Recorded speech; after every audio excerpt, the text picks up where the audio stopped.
Alright, hello everybody, welcome to another video. Today we'll be talking about the Real Madrid versus Barcelona favoritism. So basically in my last video I touched a little bit about this. I touched a little bit about this, but I didn't really make it clear on this topic. So I just wanted to maybe clear up some of the fogginess around this topic. So let's get started.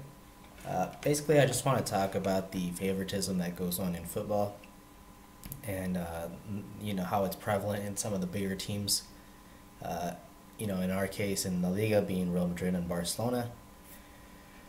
Now, I'm a Real Madrid fan, but I am objective in football. If I think anything is a penalty, I will say it. If I don't think something is a penalty, I won't say it. Like in our case, Real Madrid with the had Real Madrid versus Real Sociedad, where Vinicius went over the goalkeeper and everyone said it was a penalty.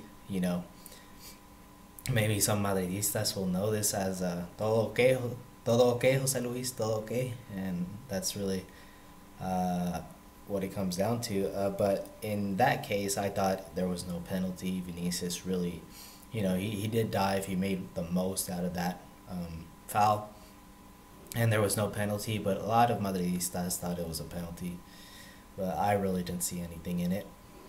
So let's get started with a couple of anecdotes. Again, they're anecdotes. They're not, how can I say it? It's not a kind of general thing. I'm just taking anecdotes really. So, but it is true that in football you do have a lot of favoritism. I think that's only normal because football is a business, and those big teams do have to win a lot of matches to win the league or stuff like that. And if you have the smaller teams, that start getting those Champions League spots or stuff like that, then those big teams don't generate as much money and things along those lines. So that's where you get the favoritism, and that's why favoritism is a thing in football, because those big teams have to generate money, and if they don't get those Champions League spots, or they don't get some stuff like that, they won't generate that money that they need, and yeah, that's just how it works. That's just the nature of it. So let me just start off with saying in 2014, Ronaldo did get sent off versus Athletic Bilbao. Now, if anyone remembers that game, it was a while ago. It's probably like 5 years ago. Ronaldo got sent off versus Athletic Bilbao. He got in a confrontation with Carlos Gurpegui and Ander Iturraspe. So basically, he was appealing for a handball as he was doing a 1-2 with Benz. So what happened? Benzema passed the ball to Ronaldo. Ronaldo did a 1-2, wanted to do a 1-2 with Benzema, and then it hit one of the players' hands supposedly, but I couldn't really see it. It might have hit his hand a little, but I didn't really see much in it. But Ronaldo was appealing for the handball, and as he was appealing for the handball, Gurpegui, he went up to him and he kind of pushed him. And Ronaldo, what he did was just basically he just scratched his face. Really, he got his hand kind of in this position, and he just went like that on his face.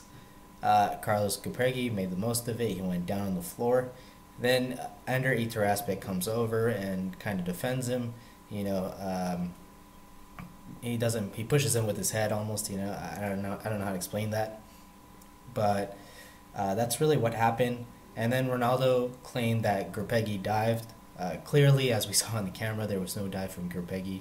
Well, there was a dive from Gurpegui. He made the most of it, but really Ronaldo's actions were, they were there, and he did deserve that red card. So basically, the referee gave a yellow card to Gurpegui, or to Iturraspe, and then the red card to Ronaldo. And of course, the San Mamés. I think they were playing at the San Mamés, and the San Mamés went crazy. They were cheering, and I thought that the referee made the right decision.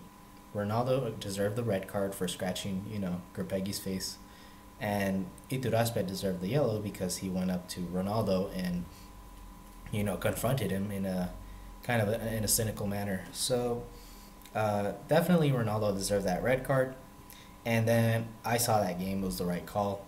And then what happens? The referee gets a 1-month suspension from refereeing, plus he gets banned from taking charge of any Real Madrid any Real Madrid matches in the future.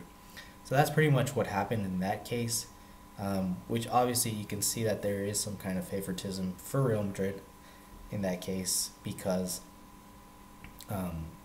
Ronaldo, I mean, the referee gets the right call, and then after Ronaldo gets a red card, the referee gets suspended for a month.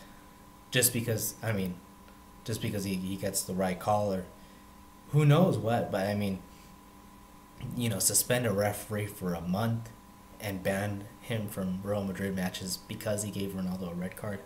And I just remember that after that incident, a lot of referees were very scared of giving Ronaldo red cards. You rarely saw it. As an objective fan, I saw times where, Ronaldo could have gotten a card or a red card, but it never happened. It never happened. Referees were just too scared.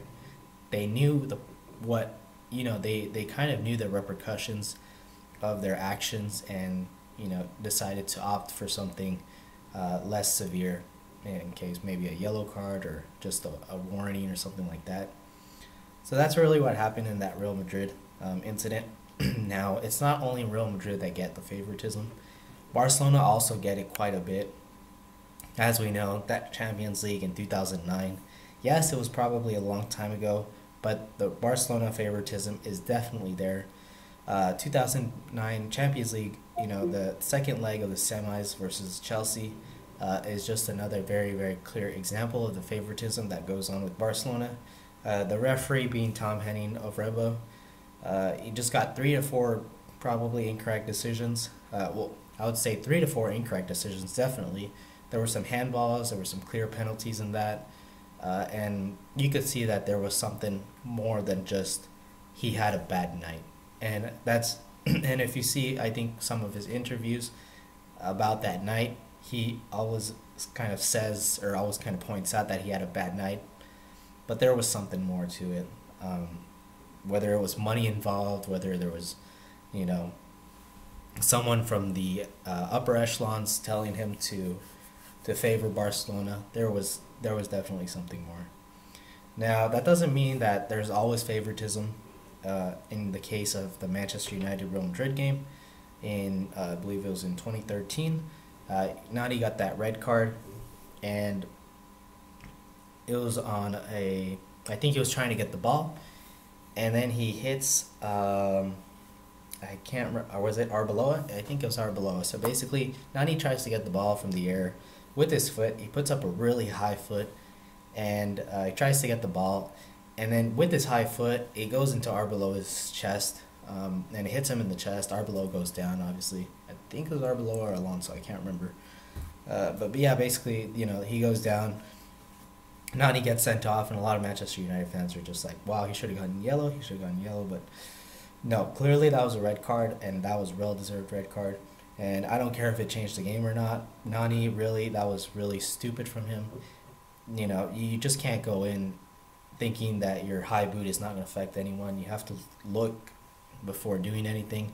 Just for an example, Sergio Ramos got sent off the other time versus Girona. Basically, the last game, Sergio Ramos got sent off for Girona for doing the high boot. He tried to do a bicycle kick when there were a few players around him, and obviously he took that risk, and what happened? He got the red card because he hit one of the players with his boot, just like Nani did in that 2013 Champions League game. So it doesn't mean that that because there is some favoritism, that sometimes people do mistake the favoritism for right calls, just like in the example with Nani, that red card, where it was a clear red card, and Manchester United fans still to this day say, oh, that shouldn't have been a red card, blah blah blah. But no, it was a clear red card. So these are just some anecdotes. Obviously, we can't overgeneralize, but there are a lot of incidents showing these favoritisms, and it is a prevalent kind of problem in football that there's a lot of favoritism between the top teams, and I think that's only normal because football is a business, and you have to, have those top teams in the upper echelons of the table, whereas the lower teams need to be at their place. So that's pretty much all I have to say for you guys today. That's really all I wanted to cover, to clear up maybe some of the fogginess, as I said, because in the last video where I talked about Gareth Bale, Maybe some people will take offense that I'm saying, oh, there's gonna be some favoritism or things along those lines, um, but I think these are just it's just a vestige now. There isn't really much there aren't any real uh, you know incidents of that lately. I haven't seen too many incidents where Real Madrid have been favored instead of Barcelona. I think when Ronaldo was there, we would see it a little bit more, but recently I haven't seen it too much. So hopefully that does go away. We want the referees to make the right calls, and we don't want to see any favoritism because that just destroys the game. Really, it destroys all the essence of fair play and everything like that. So we just want to see games being played right, being refereed right, and really having the right calls to that game, because we don't want any discussion or talking points about, is this a penalty, was this not, and stuff like that. I know it's always going to be there, but we'd rather see the right calls being made. So that's all I have to say for you guys today. So thank you guys for watching, and stay subscribed. Stay tuned for upcoming videos. I'm going to be talking about also La Liga and whether that's gone or not. So stay tuned for that video. So thank you guys for watching.